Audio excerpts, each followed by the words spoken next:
주 우리 하나님, 주님의 이름이 온 땅에서 어찌 그리 위엄이 넘치는지요. 저 하늘 높이까지 주님의 위엄 가득합니다. 어린아이와 젖먹이들까지도 그 입술로 주님의 위엄을 찬양합니다. 주님께서는 원수와 복수하는 무리를 꺾으시고 주님께 맞서는 자들을 막아낼 튼튼한 요새를 세우셨습니다. 주님께서 손수 만드신 저 큰 하늘과 주님께서 친히 달아놓으신 저 달과 별들을 내가 봅니다. 사람이 무엇이기에 주님께서 이렇게까지 생각하여 주시며 사람의 아들이 무엇이기에 주님께서 이렇게까지 돌보아 주십니까? 주님께서는 그를 하나님보다 조금 못하게 하시고 그에게 존귀하고 영화로운 왕관을 씌워 주셨습니다. 아멘.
교동문 5번 시편 8편의 말씀입니다.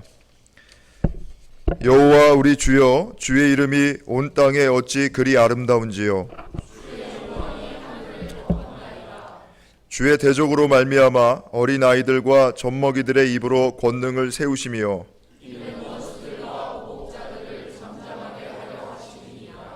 주의 손가락으로 만드신 주의 하늘과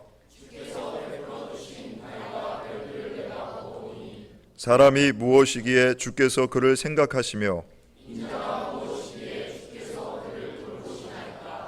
그를 하나님보다 조금 못하게 하시고 주의 손으로 만드신 것을 다스리게 하시고 만물을 그의 발 아래 두셨으니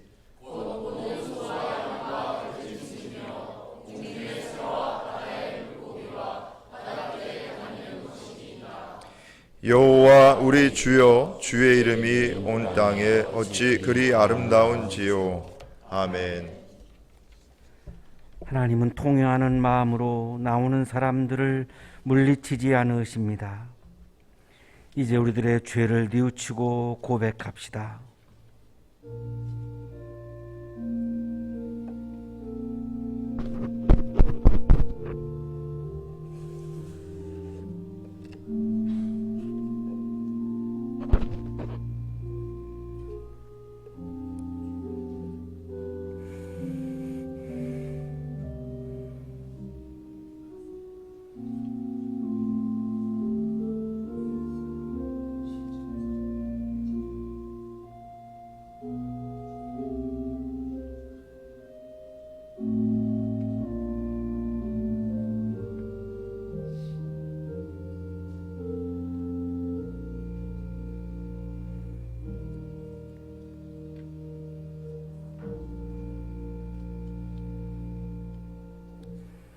우리가 우리 죄를 자백하면 하나님은 신실하시고 의로우신 분이셔서 우리 죄를 용서하시고 모든 불의에서 우리를 깨끗하게 해 주실 것입니다. 아멘.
계절과 만물을 운행하시고 선하심으로 우리를 돌보시는 하나님을 찬양합니다. 우리를 사랑하셔서 이렇게 맑은 날씨를 주시고 죄인인 저희가 주님의 집에 모여서 말씀과 찬양과 기도 그리고 성도 간의 교제로 하나님의 크신 사랑을 알아가도록 불러주시니 감사합니다. 창조주 하나님의 운행하심으로 인해 만물이 소생하는 계절의 시작을 우리가 봅니다.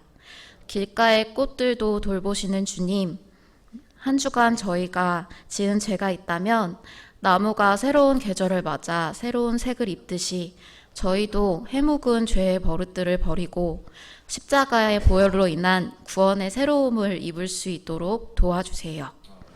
오늘 예배 가운데 선포되는 말씀을 통해 성령의 종명하심으로 혹시나 있었던 하나님에 대한 우리의 오해가 사라지고 하나님의 선하심을 받아들여 마음속 어두운 곳들이 밝아질 것을 기대합니다. 말씀으로 우리의 마음이 치유되듯이 몸의 강건함 또한 회복되는 역사를 소망하오니 치유의 하나님께서 성도 한 명 한 명의 아픔과 어려움을 만져주세요. 이천진 담임 목사님과 오정현 목사님, 박미래 강사님의 사역과 행정 가운데 함께하여 주시고 칼로스 성가대의 섬김을 주님께서 기억해 주세요. 오늘 예배 시간 가운데 모든 찬양은 하나님 홀로 영광 받아 주세요. 예배의 모든 순서를 주님께 맡깁니다. 우리를 구원하신 예수님의 이름으로 기도드렸습니다. 아멘.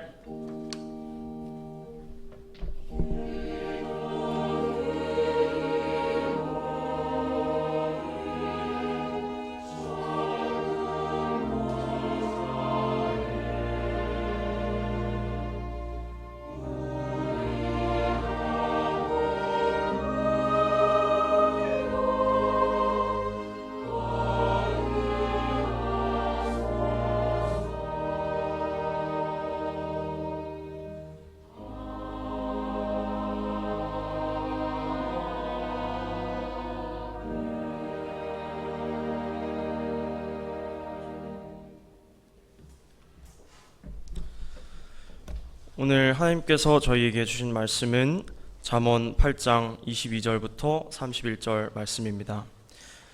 제가 대포로 봉독하겠습니다. 주님께서 일을 시작하시던 그 태초에, 주님께서 모든 것을 지으시기 전에 이미 주님께서는 나를 데리고 계셨다. 영원 전 아득한 그 옛날, 땅도 생기기 전에 나는 이미 세움을 받았다. 아직 깊은 바다가 생기기도 전에, 물이 가득한 샘이 생기기도 전에 나는 이미 태어났다. 아직 산의 기초가 생기기 전에, 언덕이 생기기 전에 나는 이미 태어났다. 주님께서 아직 땅도 들도 만들지 않으시고 세상의 첫 흙덩이도 만들지 않으신 때이다. 주님께서 하늘을 제 자리에 두시며 깊은 바다 둘레의 경계선을 그으실 때에도 나는 거기에 있었다. 주님께서 구름을 떠도는 창공을 저 위 높이 달아매시고 깊은 샘물을 솟구치게 하셨을 때에, 바다의 경계를 정하시고 물이 그분의 명을 거르지 못하게 하시고 땅의 기초를 세우셨을 때에 나는 그분의 곁에서 창조의 명공이 되어 날마다 그분을 즐겁게 하여 드리고 나 또한 그분 앞에서 늘 기뻐하였다. 그분이 지으신 땅을 즐거워하며 그분이 지으신 사람들을 내 기쁨으로 삼았다. 구약의 말씀입니다.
우리 성가대에게 다시 한번 감사의 박수 하겠습니다. 고맙습니다. 옆에 계시는 분과 사랑의 인사 나누시겠습니다. 사랑합니다. 보고 싶었습니다.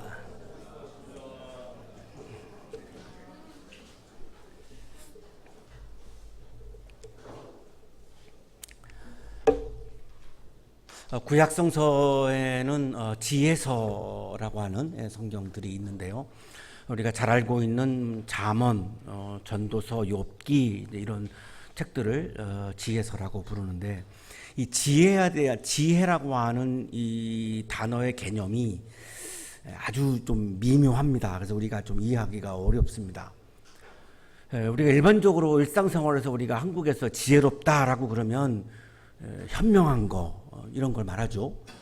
그리스 사람들은 지혜 그러면은 기술을 말합니다.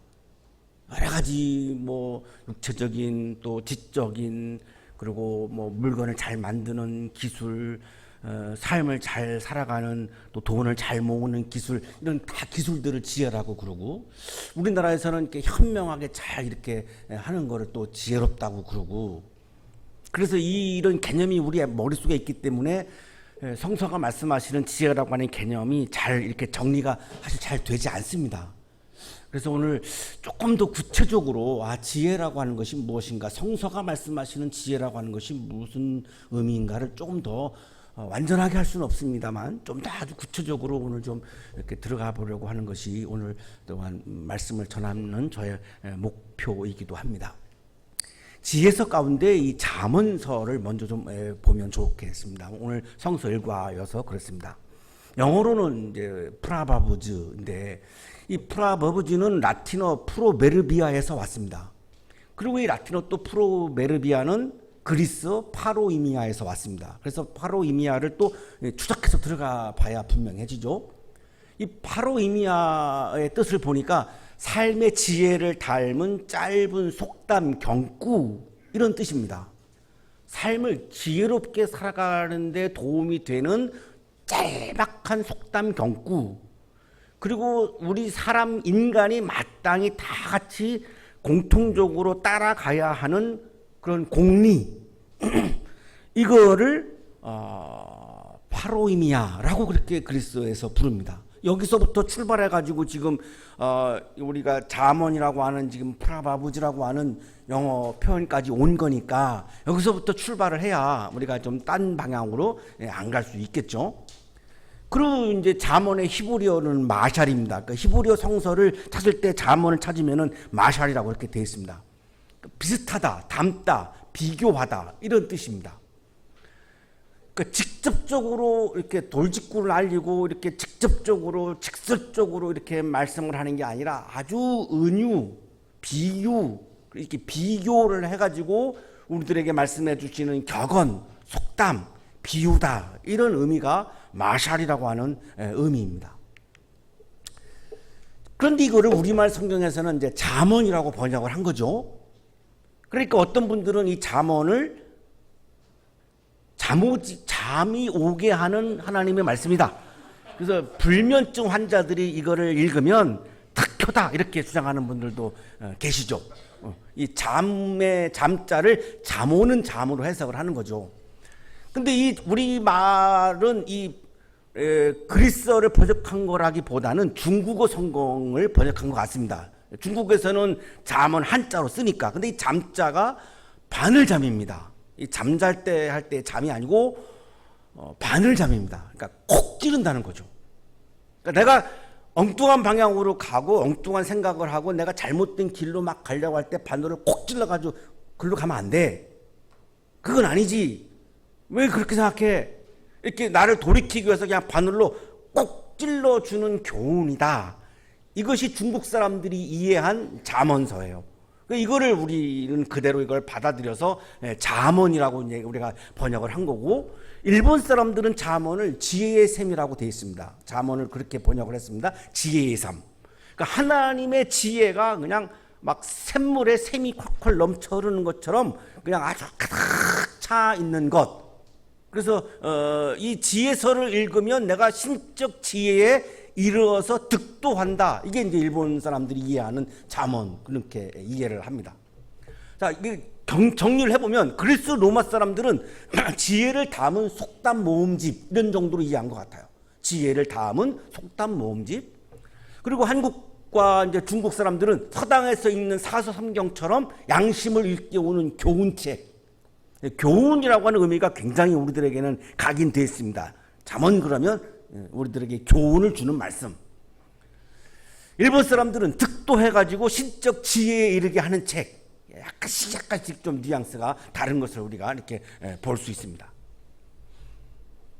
자, 어쨌든 잠언서는 우리가 삶의 지혜를 다루는 지혜서, 지혜 문학이라고 부르는데 여기서 이 지혜라고 하는 개념이 이제 중요해지는 건데 고대 근동에서 지혜의 개념을 찾아보면 두 가지로 구분되어 있음을 우리가 찾아볼 수 있습니다. 첫째는 규범적 지혜입니다. 이 규범적 지혜라고 하는 것은 하나님께서 정하신 규범이 있다는 거죠. 다시 말하면 하나님께서 정하신 패턴이 있다는 겁니다. 패턴. 이 하나님이 정해놓으신 패턴을 우리가 잘 알고 그 패턴을 따라가면 그게 지혜롭게 살아가는 것이고 거기에는 복이 있고 기쁨이 있다 이겁니다. 오늘 지혜를 좀 구체화하는데 일단 좀 쉽게 지혜가 뭐냐? 하나님이 정해놓으신 하나님의 규범, 하나님의 패턴. 그거는 하나님이 이기적으로 정해놓은 하나님을 위해서 이기적으로 정해놓은 패턴과 규범이 아니라 우리가 행복하게 살아가기 위한 길을 제시해 주기 위해서 하나님이 정해놓으신 규범이 있다는 겁니다. 패턴이 있다는 겁니다. 그거를 따라가면 거기에 복이 있고 기쁨이 있다. 이걸 이제 인과응보의 지혜라고 하죠. 이것이 규범적 지혜입니다. 쉽게 말씀드려서 여러분 휴대폰 이렇게 이제 비밀 이렇게 걸 때 패턴을 우리가 쓰는데 이렇게 패턴을 쭉 이렇게 하면 휴대폰이 쫙 열립니다. 하나님이 정해놓으신 패턴을 우리가 딱 따라가야 나에게 행복한 삶이 기쁜 삶이 열린다 이런 의미인 거죠. 자, 그런데 문제가 있습니다. 그렇게 하나님의 패턴을 따라갔는데 고난을 당하는 경우가 또 있잖아요. 욥 같은 사람이 대표적인 거죠. 그리고 선한 사람, 이 하나님의 규범에 의하면, 하나님의 패턴에 의하면 선한 사람은 행복한 거고 악한 사람은 불행한 건데 하나님의 규범은. 근데 우리가 주변에 보면은 선한 사람은 너무나 힘들고 악한 사람은 너무나 승승장구하는 경우가 있단 말이에요. 그러니까 이게 규범적 지혜만으로는 다 우리들의 인생이 설명이 안 됩니다. 그래서 이제 두 번째 지혜가 있는데 반성적 지혜라고 부릅니다. 이거는 쉽게 말하면 하나님의 규범과 패턴을 따라가면 복이 있고 기쁨이 있는데 모든 원칙과 규칙에는 예외가 있듯이 하나님의 패턴과 규범에도 예외가 있다는 겁니다. 100% 다 그렇게 되는 것은 아니라는 겁니다. 예외가 존재한다는 거죠. 그래서 이 예외의 규정을 둔 것, 이거를 우리가 반성적 지혜라고 보는데 그 대표적인 주제가 이제 신정론이죠. 왜 선한 사람이 고난을 당하는가? 하나님은 정당하신가? 하나님의 규범과 패턴이 공의로운가? 정의로운가? 이런 질문을 우리가 하게 하죠. 아우슈비츠 사건도 그렇고 등등등등. 우리가 또 현실에서 정말 착하게 살고 믿음으로 살고 성실하게 살아가는데 고난을 당하는 사람들이 있거든요. 그때 질문하죠. 하나님 계십니까? 예. 이 신정론을 다루는 게 바로 이제 반성적 지혜에 해당하는 건데 우리가 오늘 성서 일과로 받고 있는 잠언은 규범적 지혜입니다. 하나님의 규범과 하나님의 패턴을 우리들에게 말씀해 주시는 이제 성경 말씀이고 욥기하고 전도서는 반성적 지혜입니다. 그래서 욥은 하나님의 패턴을 잘 따른 사람인데 고난을 당하는 거고 하나님의 패턴을 잘 따랐는데 전도서 같은 경우는 헛되고 헛되림 다 헛되다 이렇게 또 말씀한단 말이죠. 그러니까 그거는 이제 반성적 지혜를 말씀하시는 성서라고 보시면 됩니다. 자, 그래서 오늘 지혜를 이렇게 좀 정리하시면 좋을 것 같습니다. 우리를 행복한 길로 인도하시기 위해서 복된 길로 가게 하기 위해서 우리에게 기쁜 삶을 살아가게 하기 위해서 하나님이 우리에게 제시해 주시는 하나님의 규범, 하나님의 패턴이다. 오늘 일단 이 정도로 좀 정리를 하시고 오늘 본문 읽으면 이렇게 좋을 것 같은데요. 잠언 1장부터 9장까지는 지혜로운 삶으로 우리를 초대하는 말씀이에요. 이렇게 살아가는 게 하나님의 규범을 따르고 하나님의 패턴을 따르는 거다. 자, 이제 오늘부터는 성서가 말씀하시는 지혜로운 삶이라고 하는 말씀을 우리가 들었을 때, 하나님의 규범을 따르는 것, 하나님의 패턴을 따르는 것, 이렇게 좀 이해하시면 좋겠는데, 지혜로운 삶으로 우리를 초대한다는 말씀은 하나님의 규범 안으로, 하나님의 패턴 안으로 우리를 초대하는 거다. 이렇게 이해하시면 좋을 것 같습니다. 거기에 해당하는 짧은 글들을 이제 모은 것이 오늘 1장부터 9장까지고 오늘 성서가 이제 8장이거든요. 이 1장과 9장 사이에서 나오는 또 우리가 이해하기 어려운 말씀 중에 하나가 지혜를 여성으로 인격화하는 말씀들이 나오고 오늘 본문에도 나오는데 신격화까지 합니다. 그냥 단순한 우리가 알고 있는 우리가 이해하고 있는 위스덤 이거하고는 많이 달라요. 성서가 말씀하시는 지혜의 개념은 많이 달라요. 여성이 의인화도 하고 신격화도 합니다. 일단 그 왜 그러느냐? 마샬이라고 하는 히브리어 단어가 여성형 명사입니다. 그런데 이게 호크마 지혜를 히브리어로 호크마라 그러죠. 이 호크마라고 하는 단어가 여성형 명사여서 구약 성서에서 지혜를 여성으로 표현해서 의인화합니다. 그래서 의인화도 하고 희격화도 하고 그래서 이제 성서에 나오는 잠언에 나오는 음란한 여인이라고 하는 표현을 직접적으로 여성을 말하는 거다라고 이해하는 분들이 계시는데 여성을 가리키는 말이 아니고 어리석은 삶을 상징하는 말입니다. 지혜를 여성화해서 말씀하는 거니까요. 그래서 음란한 여인이라고 하는 잠언서의 표현은 어리석은 삶을 상징한다. 이렇게 이해하시면 좋겠습니다. 자, 오늘 성서일과 본문은 이러한 지혜를 찬양하는 말씀입니다. 지혜를 아주 어마어마하게 높이고 지혜를 엄청나게 찬양하는 내용의 말씀입니다. 그 내용이 핵심은 그거죠. 지혜는 창조 전부터 있었다는 겁니다. 하나님이 창세기 1장 1절에서 우주를 창조하시는데 우주를 창조하기 전부터 지혜는 이미 하나님과 함께 있었다는 겁니다. 어마어마한 거죠. 그리고 또 하나는 하나님께서 정하신 규범 패턴을 따라서 살아가는 이 지혜로운 삶의 내용이 뭐냐? 아주 오늘 말씀의 핵심은 그겁니다. 지혜롭게 산다라고 하는 것은 뭐냐? 하나님의 규범을 따른다라고 하는 것은 뭐냐? 하나님의 패턴을 따른다라고 하는 것은 뭐냐? 하나님을 즐겁게 해드리는 거다. 우리가 선택의 기로에 있을 때 A가 하나님을 즐겁게 하는 건가 B를 하나님을 즐겁게 하는 건가를 따져보라는 겁니다.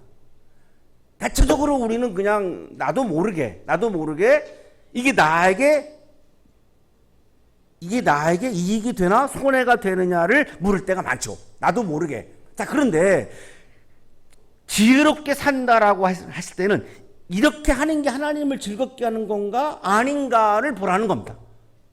그리고 하나님을 즐겁게 하는 쪽을 선택하는 것이 지혜로운 삶이라는 겁니다. 거기에 하나님의 복과 기쁨이 존재한다는 겁니다.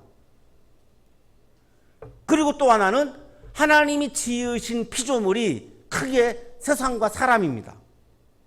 하나님이 지으신 하나님을 즐겁게 해드린다라고 하는 것은 하나님이 지으신 세상과 사람을 기뻐하는 거라는 겁니다. 세상을 바라보면서 내가 기뻐하고 사람을 바라보면서 기뻐하라는 겁니다. 그것이 지혜로운 삶이라는 겁니다. 지금 옆에 계시는 분 한번 얼굴 한번 봐보시죠. 볼 때에 내게 기쁨이 생기는지 화가 생기는지를 한번 확인해 보시면 지금 내가 여기에 도달했는지 안 했는지를 알 수 있죠. 이게 쉽지 않죠. 내가 옆에 있는 사람 얼굴 보면서 기쁨이 막 차오른다. 이게 쉽지 않죠. 특히 부부 사이에는 더 어려우실 거라고 생각이 들고 자식은 좀 그래도 낫고 라이벌 같은 경우는 진짜 어렵고 그거를 넘어서라는 겁니다. 심지어는 내가 볼 때 악한 사람 며칠 전에 우리 아침 문자로 우리가 받은 말씀 중에 예수님은 악인에게도 인자하게 대해라 이렇게 말씀 주셨어요. 누가복음 말씀인가? 예, 그렇죠. 이게 다 이거랑 통하는 건데, 일단 하나님의 피조물인 거를 생각하면서 선과 악의 문제는 두 번째 문제고, 일단은 하나님의 피조물을 바라볼 때에 내가 기뻐하는 마음을 갖고 기뻐하는 마음이 막 샘솟아 오르는 것이 지혜로운 삶이라는 겁니다. 어렵죠. 쉽지 않습니다. 이게 신앙적으로 산다라고 하는 게 그냥 공짜로 그냥 되는 게 아니고 어마어마한 우리의 노력이 필요하다라고 하는 걸 새삼 또 우리가 깨닫게 됩니다. 자, 오늘 본문 이렇게 시작합니다. 주님께서 일을 시작하시던 그 태초에, 여기서 일은 우주를 창조하는 거죠. 태초에 주님께서 모든 것을 지으시기 전에, 창세기 1장에 나오는 우주 창조 전에 이미 주님께서는 나를 데리고 계셨다. 여기서 나는 지혜입니다. 지혜는 창조 전부터 존재했다는 겁니다. 우주 창조 이전에 존재했다는 겁니다. 그러니까 이거 어마어마한 거죠. 그냥 우리가 지혜롭게 산다, 현명하게 산다, 이 차원이 전혀 아닌 겁니다. 히브리어로 태초라고 하는 말은 레시트라고 하는 말인데, 우주가 처음 시작되기 전에 존재했으니까 이 지혜라고 하는 차원은 이 세상의 차원이 아닌 겁니다. 하나님의 차원에 존재하고 있다라고 하는 걸 우리가 일단은 좀 느낄 수 있어요. 하나님의 창조 이전에 하나님은 지혜를 소유하고 계셨고, 그렇다면 하나님께서는 우주를 창조하시기 전에 우리를 위한 하나님의 규범, 하나님의 패턴을 이미 만들어서 소유하셨다는 겁니다. 그러니까 이게 어마어마한 가치가 있는 거고 우리들에게 굉장히 소중하다라고 하는 걸 알 수가 있는 거고, 그래서 히브리인들이 다 나라가 망해가지고 바벨론 포로 갔다가 와가지고 이 성전을 짓고서 그때 이 지혜서를 편집했어요. 나라가 망하고 나니까 이게 아무것도 아니에요. 이게 뭐 살아가는 게 인생이 허무하고 아무것도 아니에요. 그래서 자기들을 성찰하고 하는 과정에서 지혜서를 편집해요. 왜? 이 지혜서라고 하는 게 그냥 단순히 현명하게 산다, 기술을 습득한다, 이런 차원이 아닌 거예요. 이들이 보니까. 이들이 그걸 놓쳤다라고 하는 걸 본 거예요. 어마어마한 신적인 차원에 존재하고 있는 지혜임을 알게 되었기 때문에 이런 작업을 한 거죠.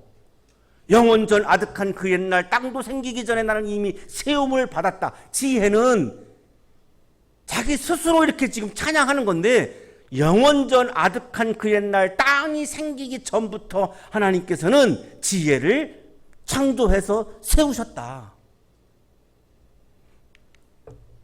우주를 창조하시기 전에 이미 지혜가 형성되었다는 거죠.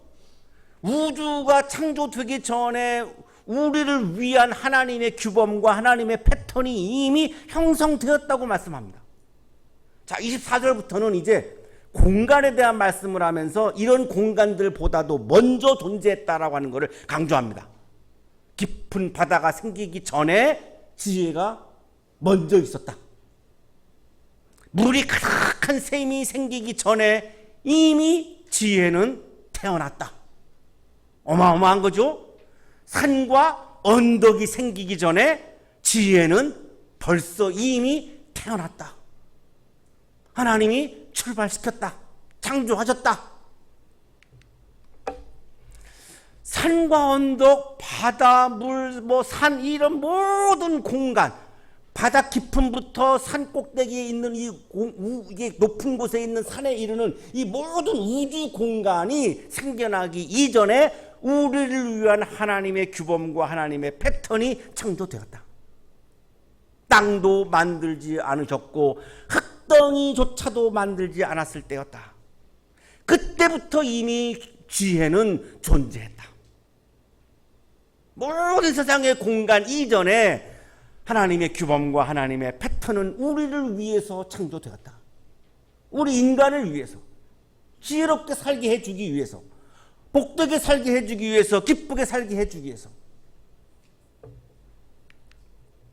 27절, 29절은 한 단계 더 나갑니다.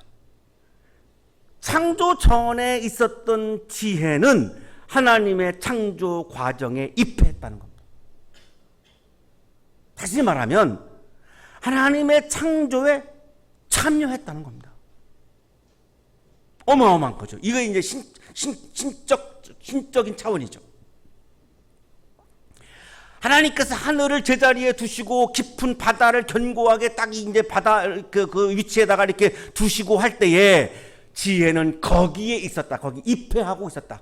창조 과정에 입회하고 있었다. 구름이 떠도는 창공을 저 위에다가 매달아 놓고 샘물을 솟구치게 그 자리에 견고하게 샘물을 세우고 할 때, 하나님이 우주를 창조할 때 그 창조하는 그 활동하는 자리에 지혜는 존재했다. 입회했다. 같이 있었다. 참여했다. 많이 다르지 않습니까? 현명하게 산다. 기술의 의미하고는 많이 다릅니다. 바다의 경계를 정하시고 물이 그분의 명을 거스르지 못하게 하시고 땅의 기초를 세울 때, 땅을 세우고 바다를 세우고 할 때에도 지혜가 거기 참여했다. 입회했다. 하나님의 창조 활동 가운데 지혜는 참여했을 정도로 지혜의 차원은 어마어마하다는 겁니다. 우리 인간의 차원이 아니라는 거죠. 그래서 하나님의 규범이요, 하나님의 패턴이요, 하나님의 법칙이요, 하나님의 창조 원리요, 이렇게 설명합니다. 지혜라고 하는 것은 인간의 차원, 인간이 우리가 노력을 통해 가지고 얻는 기술, 우리 여기 성가대가 오늘 이 노래하는 기술을 잘 배워가지고 오늘 한 거죠. 열심히 배워가지고 하면은 이런 기술이 막 발전하고 늘어나죠. 이런 인간적인 기술이 아니라는 겁니다. 하나님의 창조 과정에 입했을 정도로 하나님의 법칙, 하나님의 원리, 하나님의 규범, 하나님의 패턴이라는 겁니다. 지혜와 창조의 역학관계는 우리가 생각하는 것보다는 훨씬 더 밀접하고 훨씬 더 차원이 높은 거라는 겁니다. 나는 그분 곁에서 창조의 명공이 되어, 결정적인 본문입니다. 나는 그분 곁에서, 하나님 옆에서, 하나님이 막 창조하시는데 그 옆에서 창조의 명공이 되어, 여기 명공은 장인을 말하는 겁니다. 장인, 물건을 잘 만드는 장인. 아주 탁월한 내가 장인이 되어서 날마다 그분을 즐겁게 해드렸다. 어떻게 하면 즐겁게 해드렸을까요? 도우미 역할을 잘한 거죠, 옆에서. 내가 어떤 일을 하는데 옆에서 막 방해하면 즐겁지가 않잖아요. 짜증나잖아요. 차라리 도움을 주지 않을 거면 그냥 가만히 있는 게 나를 도와주는 거잖아요. 근데 옆에서 자꾸 방해하면 내가 짜증나는 거잖아요. 근데 하나님을 즐겁게 해드렸다는 겁니다. 지혜가 어떻게? 명공이 되어서. 그 뭐죠? 하나님의 창조 활동에 도우미 역할을 잘 했다는 거죠. 그래서 하나님을 아주 즐겁게 해드렸습니다. 나 또한 그분 앞에서 늘 기뻐하였다. 하나님을 기뻐했다는 겁니다. 이게 지혜가 한 역할입니다. 우리가 어떤 사람을 더 좋아하죠? 나에게 즐거움을 주는 사람, 나를 보면서 기뻐하는 사람을 좋아하는 건 너무나 당연한 거죠. 나에게 괴로움을 준다든지, 나를 기뻐하는 게 아니라 나를 좀 아주 뭐라고 표현해야 되나요? 나를 보면 기뻐하는 게 아니라 나를 보면 좀, 제가 그쪽의 언어를 잘 안 쓰고 사니까 참 안 나오네요. 예. 나를 딱 보면서 뭐 이렇게, 죄송합니다. 좀 뭐 재수 없어 한다 뭐 이런 건가요? 일단 좀 뭐 불쾌하게 여긴다 뭐 이러면 내가 그분을 하기가 어렵죠. 자, 근데 이 지혜는 하나님 앞에서 하나님을 막 기뻐하는 겁니다. 하나님을 기뻐하는 거예요. 이게 지혜가 한 역할이라는 거예요. 그러면 분명해지죠. 점점점 우리가 지혜롭게 산다, 하나님의 패턴을 따른다, 하나님의 규범을 따른다라고 했을 때 지금 벌써 분명해지는 게, 내가 믿음 안에서 신앙 안에서 지혜롭게 산다라고 하는 이 말은 하나님을 기쁘게 해드리는 삶을 말하는 겁니다.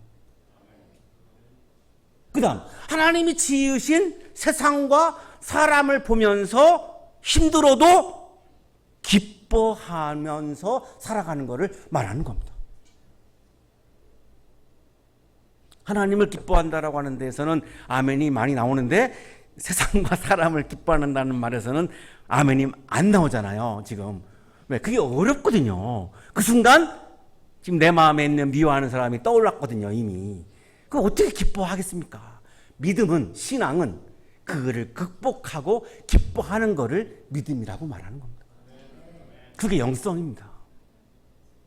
세상 사람들하고 똑같이 내가 미운 사람을 기뻐하지 않으면 세상 사람들하고 똑같은 겁니다. 세상 사람들도 그건 다 하는 거죠. 그럼에도 불구하고 원수까지 사랑하라고 예수님은 말씀하셨습니다. 그럼에도 불구하고 내가 미워하는 사람을 바라보면서 기뻐하려고 정말 노력을 하고 잘 안 돼도 최선을 다한다면 그것만으로도 하나님 보시기에는 예쁠 거라고 생각합니다.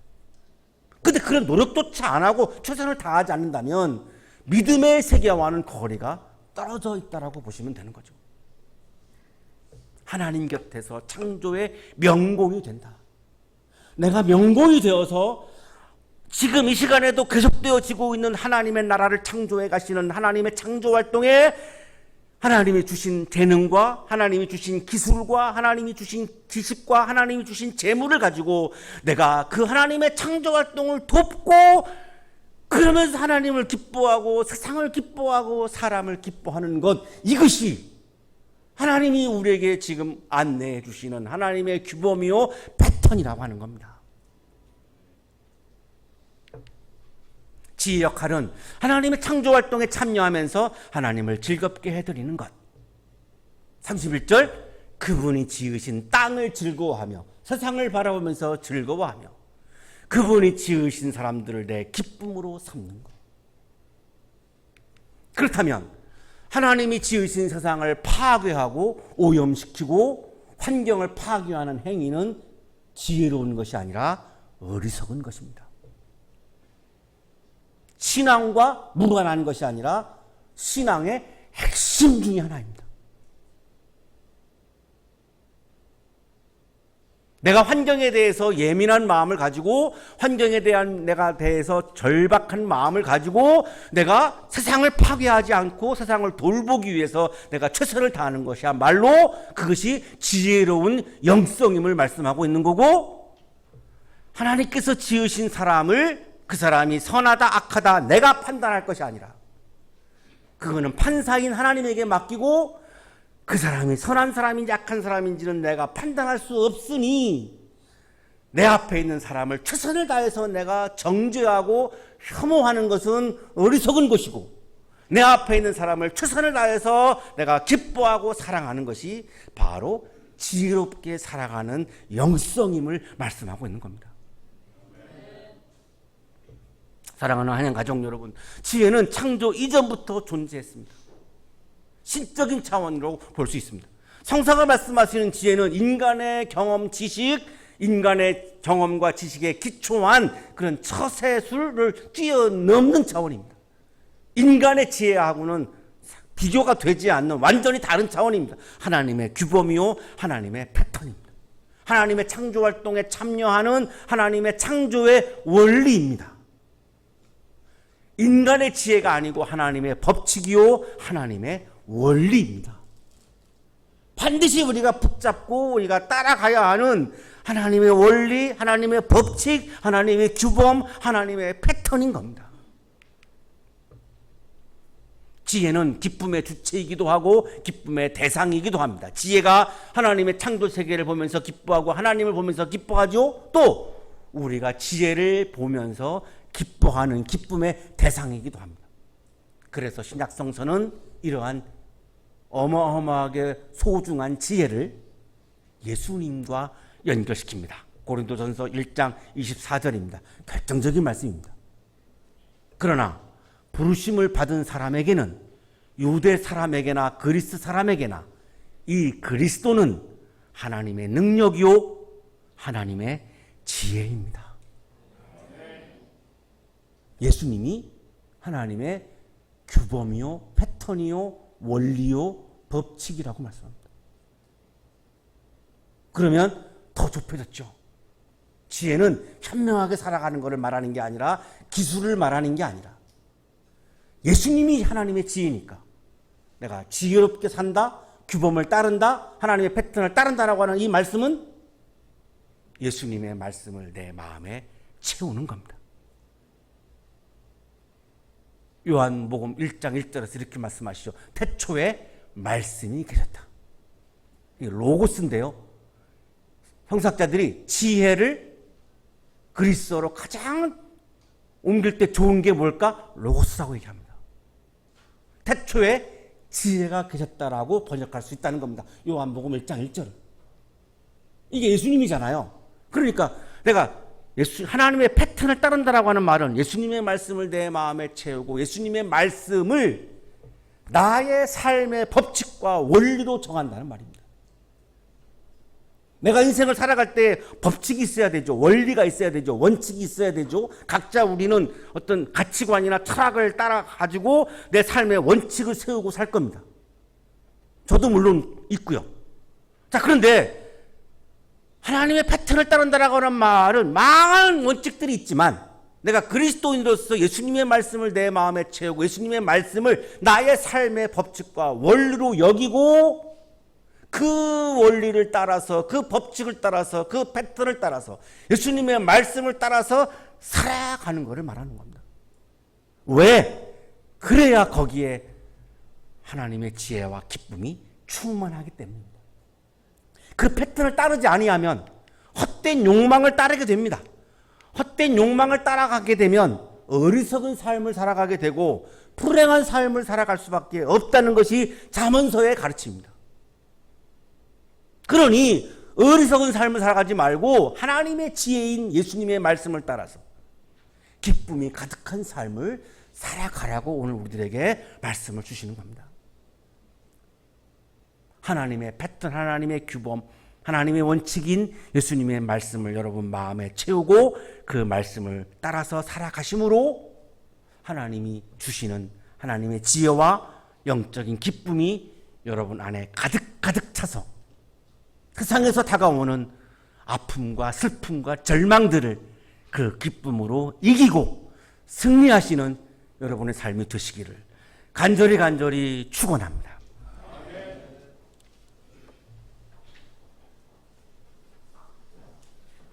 거룩하신 주님, 우리의 삶의 원칙이 흔들릴 때가 많습니다. 어느 쪽을 선택해야 될지 어리석은 선택을 할 때에도 참 많이 있음을 고백합니다. 믿음 안에서 지혜롭게 살 때보다는 어리석은 삶을 살 때가 더 많다라고 하는 것도 주님 앞에 고백합니다. 오늘 우리들에게 거룩한 지혜를 허락하여 주셨사오니 하나님의 지혜인 거룩한 지혜인 주님의 말씀을 날마다 우리의 마음에 가득 채우고 그 말씀을 따라서 확신을 가지고 그 말씀을 따라가서 살아감으로 하나님의 지혜와 기쁨이 충만한 삶을 살아가도록 우리를 말씀의 길로 믿음의 길로 오늘도 인도하여 주옵소서. 결단을 통하여 우리가 그 길을 선택하고 힘들어도 그 길을 힘차게 묵묵하게 걸어가는 그리스도인으로 살아가게 해 주옵소서. 예수 그리스도 이름으로 기도하옵나이다. 아멘.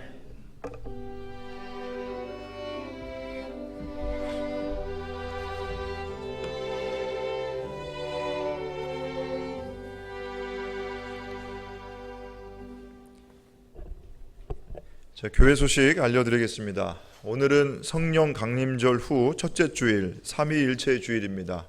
자, 다음 주일은 성령 강림절 후 둘째 주일로서 성서일과 본문은 갈라디아서 1장 6절에서 12절까지의 말씀입니다. 이 본문 가지고 담임 목사님께서 예수 그리스도의 복음을 왜곡하지 말라라는 제목으로 설교해 주실 텐데 주중에 본문 묵상해 주시기 바랍니다. 자, 예배 후에 청년 모임 세미나실에서 갔습니다. 함께 식사 나누면서 교제 나누겠습니다. 우리 청년분들 끝나고 세미나실로 이동해 주시기 바랍니다.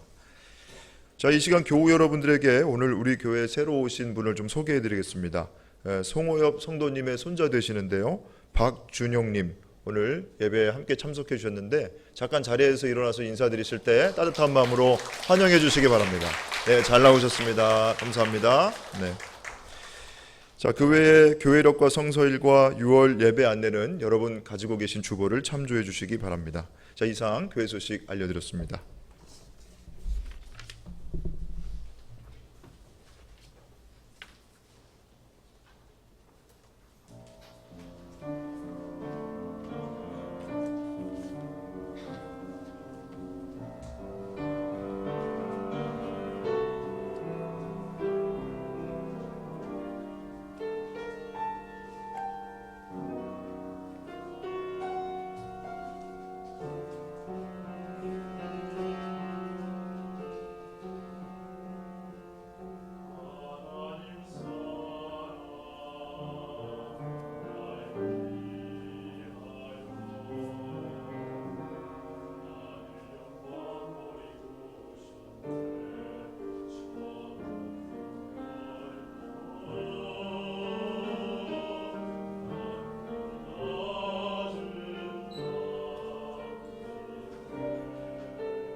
거룩하신 주님, 오늘 우리들에게 행복한 길을 걸어갈 수 있는, 기쁨의 길을 걸어갈 수 있는 하나님의 지혜를 부어주셔서 감사합니다. 그것을 우리의 삶의 원칙으로 세울 수 있는, 결단할 수 있는 또한 믿음을 주셔서 감사합니다. 감사의 마음을 시간 찬양과 예물에 담아 올려드리오니 기쁘게 받아주시고 예물과 찬양을 드리는 손길 위에 크신 은혜를 부어 주옵소서. 예수 그리스도의 이름으로 기도하옵나이다. 아멘.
이제는 우리에게 하나밖에 없는 생명까지도 아낌없이 사랑으로 나누어 주시는 예수 그리스도의 은혜와 오늘도 우리에게 말씀을 주시는 하나님의 사랑하심과 생명의 기운을 주시는 성령의 역사하심이 하나님께서 주시는 하나님의 지혜를 따라서 오늘도 최선을 다하여 살아갈 것을 결심하며 세상을 향하여 기쁜 마음으로 힘차게 나아가는 우리 모든 한양 가족들의 삶 속에 지금부터 영원토록 함께 하시기를 간절히 축원하옵나이다.